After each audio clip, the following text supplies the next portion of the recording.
What's up, guys? This is Coach Grant with First Down Training, and today we're going to be breaking down 3 ways to run a corner route. We're going to be talking about a peek back technique, we're going to be talking about a rocker step on a corner, and we're going to be talking about how you can attack the leverage of a DB and attack his weak hip, all right? And guys, if you're a receiver and you want to get better at hands, you guys have probably heard me talk about this before. 30-day catching and program without a quarterback required. We give you hand-eye coordination drills, grip strength training drills, and just overall repetition drills to improve your hands. No quarterback required. Check out that link in the description that says how to improve your hands in 30 days. Hope to get you guys on that soon. Let's get started. So number one here, we're going to be talking about this peek back technique here and how this is a great way when you take an inside release, and even on an outside release too, you can work this situation. But anytime we have an out breaking route, like an out, corner, comeback, those are really the 3 that I like that on. I'm sure there are some other situations where we can use this peek back, but that's how we sell it and that's how we get the most space off of it. So we're going to talk about a little bit with his release. He takes this like triple step to the outside, peeks back, breaks it up off in this corner. So let's watch it full speed again. So he goes here and he goes 1, 2, 3, little quick shake, eyes, peek, break this thing off, and then he accelerates back out to the corner to catch this thing over the top. Now, okay, so number one, the goal when I want to take this inside release, right, and I got to run a corner route, I want to try to get this DB off of his platform, and I want to try to move him to the outside. I don't need to break his ankles. Not every release is a situation where you got to absolutely break this guy, make him fall, right? We just got to be able to get some separation, get him off his platform, and get him outside get him to hesitate, right? If I get him to hesitate and I get him to be on that outside leg, and I could get off of this release, I could get off of press, it's not that complicated, I'll be in a good position to get some separation, and my separation will be created for me at the top of the route. So you see how his first step, it's a quick little 1, 2, 3. And that third step, you see how he's stepping almost outside of his DB's frame, right? He's stepping here, and then when we rewind the clip, you see where that arrow is, right? That arrow is outside of this DB's frame. So when we step outside of the DB's frame in this situation, right, that's what's going to move him, right? If we just go simply where he's not at, right? You go where he's not at, that's what's going to be able to get him to move, because that's what's going to get a reaction out of him. If you do this triple step and you go 1, 2, 3, and you're inside of his frame, it's not going to get him to react at anywhere. He's just going to sit right there. He's just going to get hands, and then the play's going to be over with. I'm not going to get any space off the line, and I'm going to screw up the timing with the quarterback. So I got to make sure I work to get outside of his frame. So see, 1, 2, 3. Now I break back out to the inside. Now, let's say he doesn't jump his outside and shoot out as much, and he throws up his hands, right? What hand? If I got to take an inside release, I got to beat this inside hand, right? So if he throws this hand up right at my chest here, all I got to do is maybe I just rip over the top with my right arm and just chop it down. Maybe I swat with my left and rip underneath with the right, or swat then chop over the top, right? All we got to make sure that we do is we beat this hand, maybe his hips lock, and then I'm able to burst upfield. But if we get him to move this far off his platform, it doesn't necessarily matter as much. I just got to burst upfield, and now we're going to work this peek back, right? So you see how he breaks up here. Now, you see how his eyes go early, right? So that's the thing that a lot of people make the mistake on a peek back. At least from what I've seen with the guys that I work, we always stress this, that when you guys work a peek back, you don't want to peek at the last second. You don't want to be breaking, like, let's say in this situation, he's breaking off at like his 4th inside step, which is about 12 yards, right?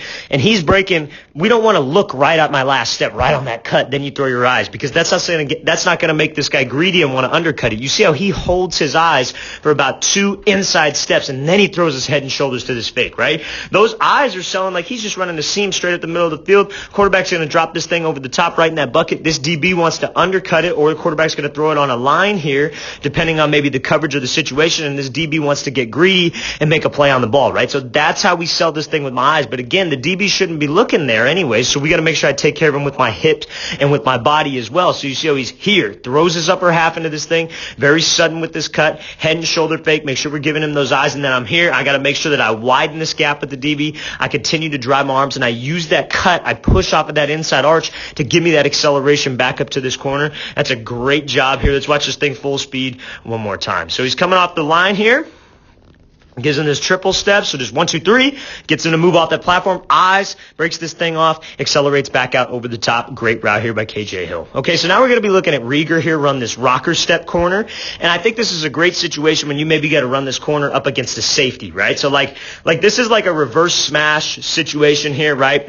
Obviously, there's a situation where it's not man coverage, right? So now, like this would be like if you're out of the slot maybe, and you got like a smash where this guy's running a hitch, and he's running a corner here. And this is just a reverse situation where he's running this little flat route, and then he's got a corner here. We're one-on-one essentially with this safety, right? So when I get up to this safety, here, and I square him up and I make sure I'm going straight at him. I want to make sure that when I make this move, I'm throwing my upper half, right? Because when that safety's backpedaling here and he's playing like in this situation with too high, right? I'm not going to focus too much on the coverage here because it's the content I do on my website. I go here and I got to make sure that my upper half throws to the outside, right? I make this cut here, upper half goes to the outside, I push back to the other side, and you see how much his body is selling like he's just running a post, right? Because at the end of the day, this safety here, I know you guys can't see him, he doesn't really know. He doesn't know. He's playing a guessing game, right? And he's going to be watching my hips. That's what he's going to be watching, and that's what he's going to be disciplined, and that's what he's coached to watch, right? So you see how he's here. He throws his upper half, throws his upper half back. That's what gets him to hesitate to the inside. And then if I could get this DB to at least stop his feet, to have his feet moving and overcommit to the inside just a little bit, I make sure I take care of this thing with my acceleration. I burst off of that cut. When we're here, you see how Rieger, when he goes 1-2 on this rocker step, this is a great way to work a corner when you're maybe against off-man coverage or when you're against maybe zone coverage, and you got to work this thing. When he cut with this leg, it's very important that I don't open this thing up and my hips aren't going towards the sideline, because then I won't have any burst. You want to get your upper half working separate from your lower half, and that's why you want your upper half to be loose, and you want to be nice and relaxed with your upper half. You want your lower half to be quick and explosive, and you want your upper half to be nice and relaxed, so you throw this thing out wide, but you still have your foot here, and you still keep your toes forward so you can push off that inside arch and drive and accelerate off this thing to widen this gap with the DB, and we get to this space. The ball's coming here. We win that race back to the ball. We beat this DB back to the ball, and we make this catch. It's a great job here by Rieger. Let's watch it again full speed. Another great way to run a corner route, especially against off-man, especially against zone coverage, especially in the situation where you got to attack a safety and square up a safety, whether you're out of the slot,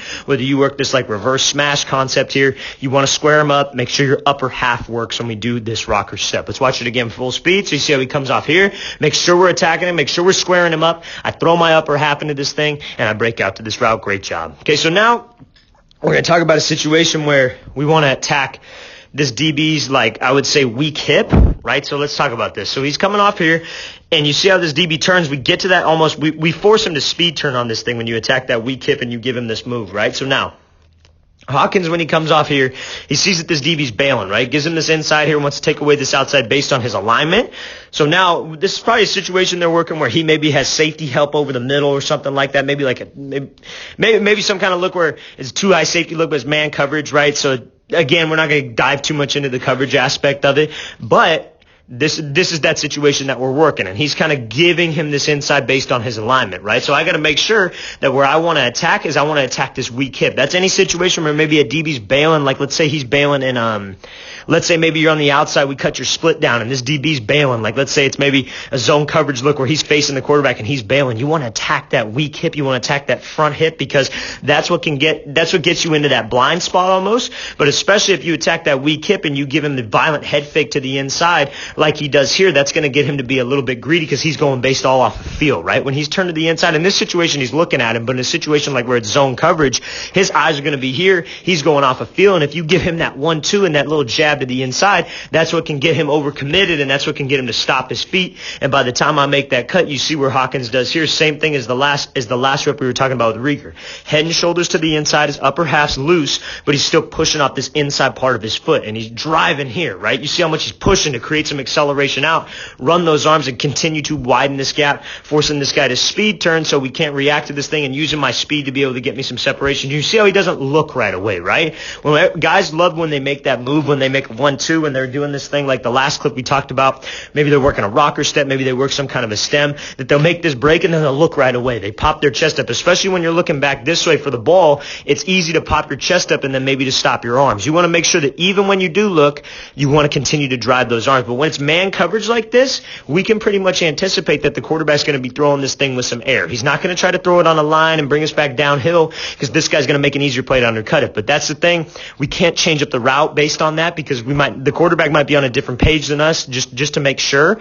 But let the quarterback bring you back downhill in the event that maybe you got a safety over the top and he's trying to bring you away from that safety. Still keep that same angle, but we can expect this ball to be over the top because it's man coverage. So right here, this is why it's important. We can keep my head down and really drive my arms and continue to widen out so this quarterback can trust us and just put it over here in this corner and let us go get it, right? And that's the whole point of this. So this quarterback can trust us. I keep my head down. I'm focused on getting separation from this guy. I look back for this ball, but I'm still pumping my arms. I'm still running my legs. That's the thing. When you look back for that ball, a lot of guys will pop their chest up. They stop their arms. You want to look back for that ball. Make sure you continue to run with your arms. Continue to drive out. Continue to have that speed so you get that ball. Be late with those hands so you can run all the way up until the last second so maybe you don't stick your hands out too early and you don't make this play, all right? That's a great route here by Hawkins. Great job. Let's watch it again full speed one more time.